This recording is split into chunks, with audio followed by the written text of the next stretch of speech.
Hey there, it's Olivia-Savannah here from Olivia's Catastrophe, and I'm here to tell you how you can read more. So last year in 2023 I read 224 books, I believe, and since I made my best books of the year video and also my anti-goals video, the question I've been asked is how do I read so much while having a full-time job, while being as social as I do, while doing all the different hobbies that I do. And so everybody is asking, how do I read so much? And I'm going to tell you my secrets in this video. I'm also going to simultaneously be myth busting some of the things that people often say in the how to read more videos that are going around. So we're going to be doing some myth busting. We're going to be exposing how I really do it, and the last thing I'm going to be telling you is why you should not take my advice on these tips as well, because I think reading that many books broke me a little bit last year, which is why I have my anti-goals video. And so I wanted to make sure I was staying true to who I am while making this video. So let's get down to it, and I'm sure you'll understand the pattern of how this is going to go very, very quickly.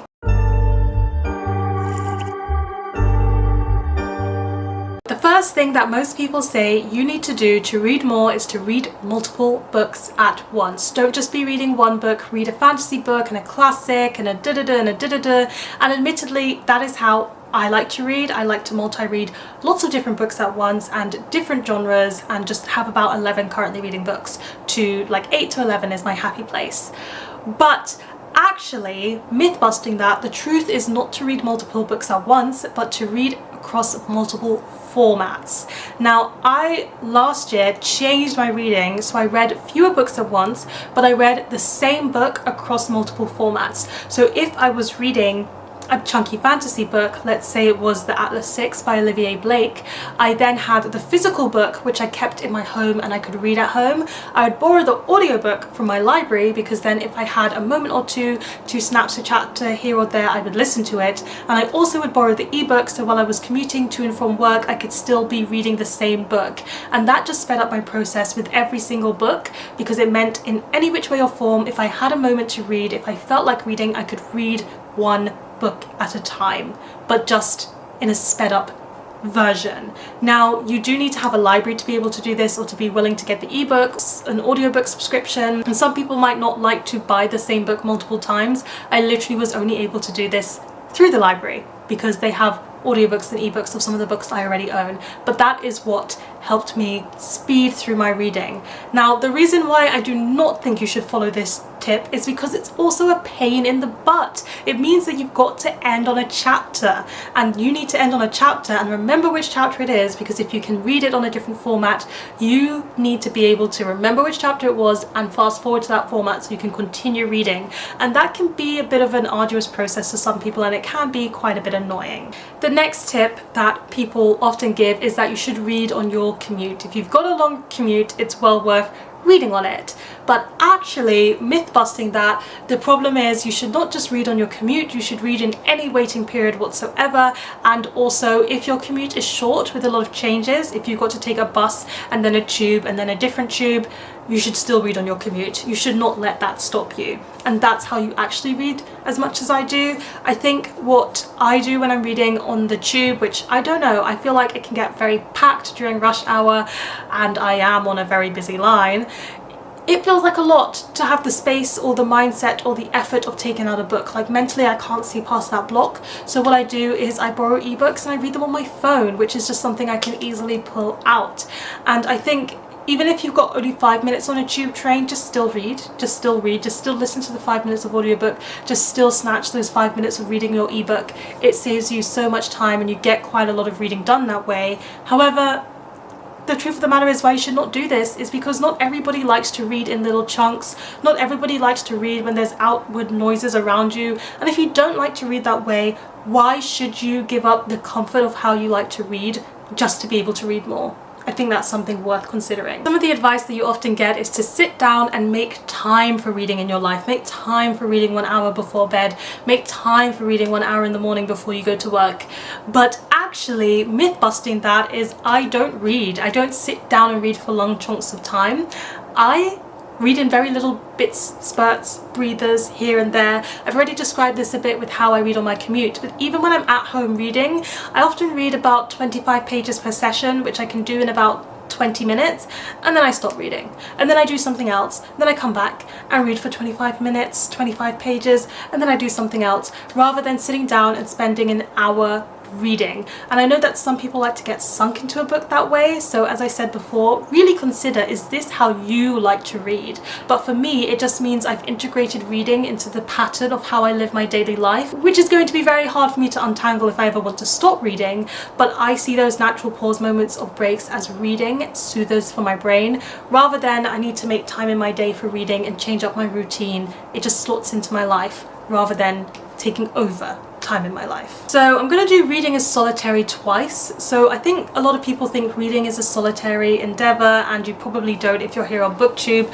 but I think for the large masses of people think reading is something you do alone.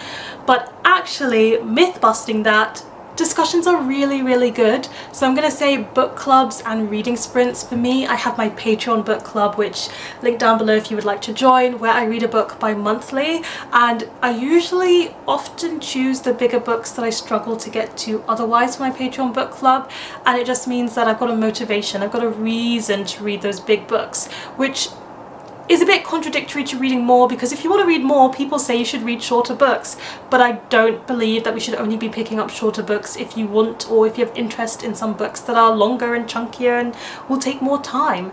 And so then book clubs, that can be a really good way to discuss things. But I also do monthly reading sprints, and those are the one occasion where I do set out time to sit down and read in the evening, mostly because I get to do it with my patrons, and we do it in 45 to 40 minute sprints. But yeah, having that discussion about a book, being able to talk about it, being able to pick it apart, just makes you want to read the book more, and therefore you read more. Some people believe that if you want to read more, you have to read your life away. You have to spend so much time reading. But actually, myth busting that, I think if you take the time to do things that are not reading, it makes you want to read more, and therefore you read more. A lot of people don't seem to understand how I manage to be so social and go out so much and then read, and I think it's because it's important to remember that all the time you spend not reading makes your brain think, do you know what, I miss doing reading. And I think sometimes we forget that. We forget that sometimes not reading is what motivates you to read. Not reading is what makes you enjoy and savor those moments where you read a lot more. And so if you are trying to read more, the thing that I advise you to do is to try and read less. I'm actually, one of my anti-goals this year is to read less, and I found that I'm still reading the same amount, because every time I'm not reading, I'm thinking, oh, I can't wait until I've got 25 minutes in the evening to do some reading, because right now I'm out with my friends, I'm socializing, and I'm going to come back and I'm going to want some recharge time, which is often with a book. So take that time to do other things, because you may find enjoyment in reading again, and nothing is going to make you read more than enjoyment. I think a lot of people have this concept in their mind that reading before bed is the best thing you can do, and if you build in a practice of reading before bed, you are going to read more. Now this admittedly is going to be something that works for some people. If you are a night owl, reading before bed is going to be for you. But actually how I read more is that I read mostly in the mornings. I read before work. That's because I am an early morning person, and it's time where there's nobody around, nobody's going to distract me, I can get some reading done. But also it's quiet, it's peaceful, and my brain is fully switched on. Before bed, my brain has no brain cells in it, it does not work, I do not process if I read, so what I do is I play Sudoku before bed. I know some people are going to say that Sudoku is something that takes brain power, but for me it literally does not. It's pattern finding, and so I find that quite relaxing, and it helps me get to sleep. For one of my sisters, she reads every night before bed.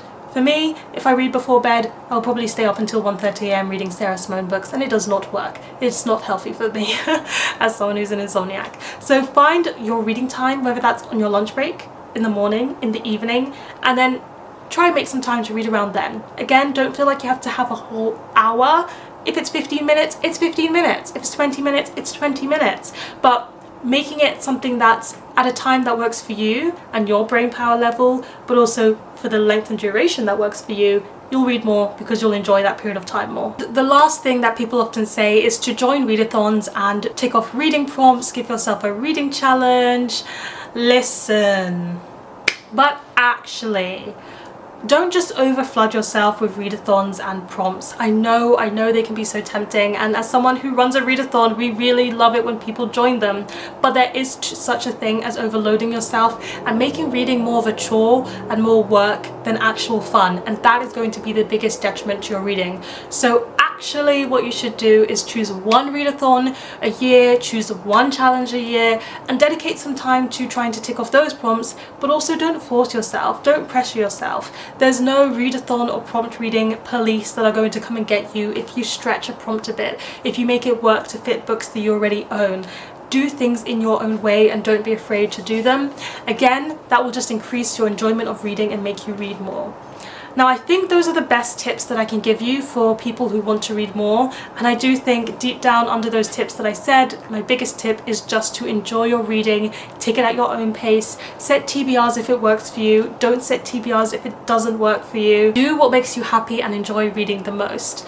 I think reading slowly can really help you savor a book and make you have a great time. If I read a chunky book, it's probably over the course of a month or two, even if I wrap it up in one of my recent reads wrap-ups, which makes it seem like I've read it that month.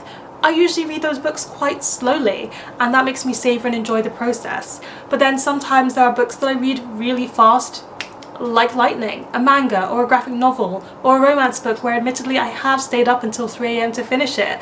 All of those are part of my fun experience of reading. The books that I read piecemeal by piecemeal but can still build up a whole picture of in my head. Everybody reads differently, and just because somebody reads a lot doesn't mean they're necessarily reading fast. They may just be reading smart. How much you read does not matter. Enjoy what you read and just take your time. I don't think I can stress it any more than that. There you have it. Those are my tips on how to read more. Please let me know in the comment section down below. Do you read every day, or is your reading slightly different? I've never set out to read every single day, but admittedly I think for the most part I read every single day, except for when I go on holiday, then I barely read at all.